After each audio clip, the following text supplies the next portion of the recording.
10 বার দেশপ্রেমিক বলে তারপরে সেনাবাহিনী বলতাম, এবং এটা জোর করে বলাতে হতো না, জনগণ স্বতঃস্ফূর্ত ভাবে বলতো যে দেশপ্রেমিক সেনাবাহিনী। এটা আমি দেখেছি সেনাবাহিনীর প্রতি কি কতটা মমতা, কতটা ভালোবাসা, কতটা গর্ব বাংলাদেশের ছিল। তাহলে এটা ইমেজ ক্রাইসিস কবে থেকে শুরু হলো? 1/11 ভাই, হিস্ট্রির দিকে আসেন। 1/11 থেকে আপনার জনগণের সাথে সেনাবাহিনীর দূরত্ব তৈরি হলো 1/11। কেন তৈরি হলো এটা নিয়ে আমরা আর একটা সেমিনার করতে পারি, সেই আলোচনা আমি যাচ্ছি না, এটা এখন অনেক লম্বা আলোচনা। এই বাংলাদেশের সেনাবাহিনীর সেনাপ্রধান ইন্ডিয়াতে গিয়ে তার চাকরির বিনিময়ে সে হাসিনাকে ক্ষমতায় এনেছে। তো তাহলে শুধু পলিটিশিয়ানরা দায়ী হলো কেন? তো সেনাপ্রধান কি ধোয়া তুলসী পাতা হলো?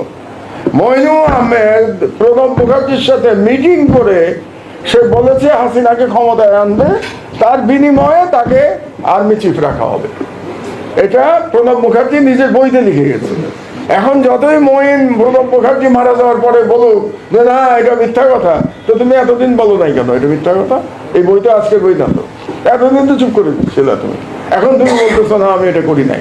সুতরাং শুধু পলিটিশিয়ান না, আর্মির মধ্যে, আরে ভাই মীর জাফর কে ছিল? মীর জাফর তো সেনাবাহিনী প্রধানই ছিল নাকি? মীর জাফর তো আর কোনো সিভিলিয়ান ছিল না। Mir Jafar was the chief of army staff of Sirajuddaulah. এটা যেন আমরা ভুলে না যাই যে মীর জাফর কে ছিল। তো সুতরাং প্রশ্ন ওটা না আর্মি না সিভিলিয়ান, মানে দেশদ্রোহী, ওই বিতর্কের কোনো প্রয়োজন নাই। দেশদ্রোহী সেনাবাহিনী হতে পারে, দেশদ্রোহী হাসিনাও হইতে পারে। হাসিনা তো আর্মি, হাসিনা তো politician. I agree with you. আপনি চিন্তা করেন, আমরা এরকম ওপেনলি বলা শুনেছি যে বাংলাদেশ সেনাবাহিনীতে নাকি রয়ের অফিস আছে ক্যান্টনমেন্টে, ওপেন সিক্রেট। সব বাংলাদেশের জনগণ আলোচনা করে যে ক্যান্টনমেন্টে রয়ের অফিস আছে। এই পর্যায়ে যাবে কেন একটা দেশের সেনাবাহিনী? এই পর্যায়ে গেল কেন? এই পর্যায়ে থেকে উত্তরণের জন্য কোনো জেনারেল সাহেব চেষ্টা করলেন না, কোনো আর্মি চিফ বললেন না, জনগণের সাথে অ্যাড্রেস করলেন না কেন যে না এটা আপনারা এই ধরনের একটা গুজব আছে কিন্তু এটা সর্বমিথ্যা, দরকার হলে আপনারা ডিজিএফআই দেখে যান। এটাই তো রিউমার ছিল যে ডিজিএফআই এর একটা ফ্লোরে নাকি রয়ের অফিস আছে। এই রিউমার তো আমরা বিদেশে বসে শুনেছি, বাংলাদেশে শুনেছি। তো এগুলো তো ক্ল্যারিফাই করা দরকার ছিল যে এগুলো সত্য না মিথ্যা। আয়নাঘর, আয়নাঘর কারা তৈরি করেছে? আয়নাঘর তো আর্মি তৈরি করেছে। র্যাবের আয়নাঘরে তো আমি ছিলাম রে ভাই, র্যাবের আয়নাঘরে আমি ছিলাম। এই ইয়ের উল্টো দিকে, এয়ারপোর্টের উল্টো দিকে যে আয়নাঘর, আমার চোখের সামনে ভাসে তো। র্যাব হেডকোয়ার্টার আয়নাঘরে আমার চোখের সামনে ভাসে যে কোতের উপরে দোতলার মধ্যে আয়নাঘর, আমার চোখের সামনে ভাসে তো। এটা রেমন। তো এটা কারা করেছে? এবং আমাকে যে ইন্টারোগেট করেছিল সেটা একজন মেজর ছিল, তো সেটা আর্মির লোক, টিএফআই। তো তাহলে এই কাজগুলো আর্মি করেছে। তো ইমেজ ক্রাইসিস তো এমনি এমনি হয় নাই, বাংলাদেশের লোকের জনগণের সাথে দূরত্ব তো এমনি এমনি তৈরি হয় নাই।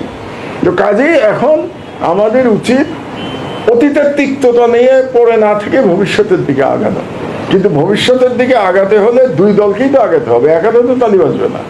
সুতরাং সেনাবাহিনীরও আমি বলবো যে সেনাবাহিনীরও উচিত এই এত ডিফেন্সিভ না হয়ে যা অন্যায় হয়েছে এটা স্বীকার করে নেওয়া, স্বীকার করে নিয়ে বলা যে ভাই ঠিক আছে যা হয়েছে হয়েছে, এটার থেকে আমরা শিক্ষা নিয়েছি, ভবিষ্যতে আমরা এর মধ্যে নাই। এবং এখানে আমি হাসান নাসির সাহেবের প্রস্তাব সমর্থন করি যে র্যাবে আর্মি আসার কোনো প্রয়োজন নাই।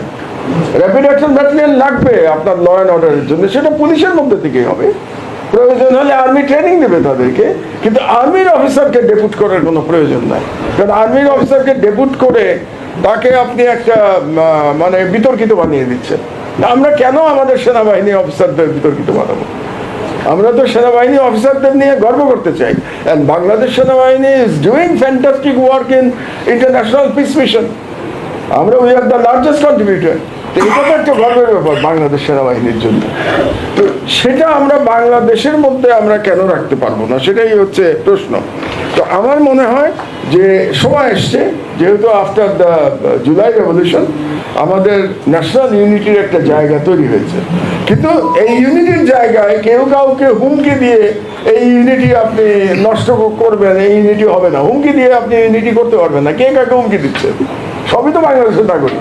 আপনি যে পদেই থাকেন বা যে মন্ত্রী বা যে আর্মি বা যে প্রেসিডেন্ট হন না কেন, সবাই তো বাংলাদেশের নাগরিক। কাজেই একে অপরকে হুমকি দেওয়ার কোনো প্রয়োজন নাই। উচিত যেটা, একে অপরের ভুল স্বীকার করে এবং আমাদের ইউনাইটেড, যেমন আর্মি চিফ সেটা ইউনাইটেডের কথা বলেছেন যে ঐক্যবদ্ধ থাকা দরকার, অ্যাবসলিউটলি আমাদের ঐক্যবদ্ধ থাকা দরকার।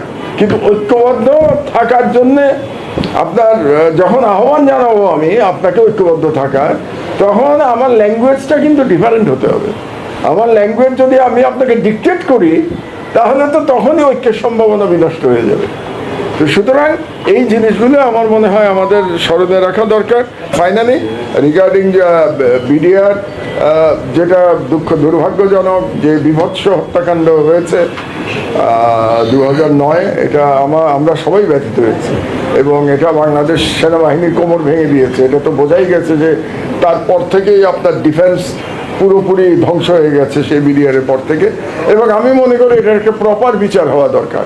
কেউ যদি এটাকে বলেন যে এটা full stop, I don't think it is acceptable. কারণ আপনি ফুল স্টপ বললে তাহলে তো এই যে সন্দেহ মানুষের মনে বিডিআর নিয়ে, এই সন্দেহটা থেকেই যাবে।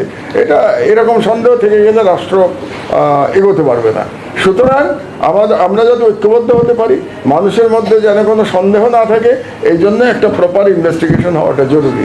তো আমি আশা করব যে এখন যে একটা তদন্ত কমিশন হয়েছে আমার বিডিআরের, সেই তদন্ত কমিশন একটা মানে এই যে গ্রে এরিয়া যেগুলো আছে, যে সন্দেহের বিষয়গুলি আছে, সেগুলো তারা নিরসন করতে সক্ষম হবে, আমি আশা করব। And we are ready to support.